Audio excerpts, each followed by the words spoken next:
Bismillahirrahmanirrahim. Assalamualaikum warahmatullahi wabarakatuh. Hai, apa kabar adik-adik soleh dan soleha? Semoga dalam keadaan sehat walafiat ya. Hari ini kita akan belajar bersama pelajaran tematik subtema 2 dengan tema bermain di rumah teman. Oke, sebelum kita belajar, alangkah baiknya kita berdoa. Up hand and down hand. Bismillahirrahmanirrahim.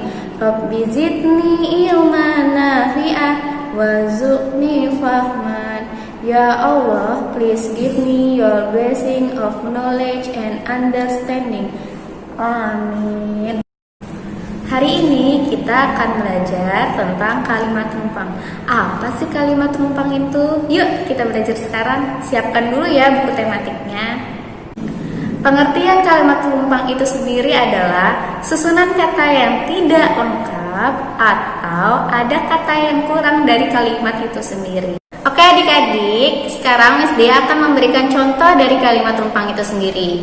Yang pertama, hujan sangat titik-titik sehingga rumah kita kebanjiran. Bagian rumpang ini kita isi dengan kata yang tepat. Kata yang tepat adalah hujan sangat deras sehingga rumah Nita kebanjiran. Sekarang, contoh kalimat rumpang yang kedua adalah ibu memasak sayur di dapur menggunakan titik-titik gas. Bagian rumpang ini kita isi dengan kata yang tepat. Kata yang tepat adalah kompor. Jadi kalimat yang benar adalah ibu memasak sayur di dapur menggunakan kompor gas. Bahasa Indonesia kali ini kita akan belajar mengelompokkan benda-benda berdasarkan ciri-cirinya berdasarkan tabel. Oke adik-adik, di sekitar rumah kita terdapat banyak sekali benda. Ada benda padat, benda cair, dan benda gas. Adik-adik, sekarang kita akan belajar tentang benda padat.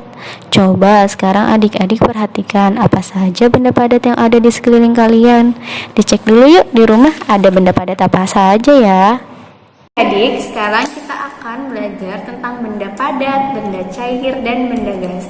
Coba sekarang adik-adik lihat di sekitar rumah apa saja yang termasuk benda padat, benda cair, dan benda gas. Pengertian dari benda padat adalah benda padat memiliki bentuk dan ukuran yang tetap. Benda padat juga tidak berubah bentuk dan ukuran walaupun dipindahkan ke tempat yang lainnya. Contoh benda padat yang ada di sekeliling rumah kita adalah meja, sendok, piring, kasur, helm, baju, sepatu, botol, dan jam. SBDP hari ini kita akan belajar tentang melakukan gerakan kepala dan tangan dengan hitungan. Setiap hari kita melakukan kegiatan yang menggunakan gerakan tangan dan gerakan kepala. Gerakan kepala berupa menegakkan ke atas, gerakan tengok kanan dan kiri, lalu gerak patah kanan dan ke kiri. SBDP hari ini kita akan belajar tentang melakukan gerakan kepala dan tangan dengan hitungan. Setiap hari kita melakukan kegiatan yang menggunakan gerakan tangan dan gerakan kepala.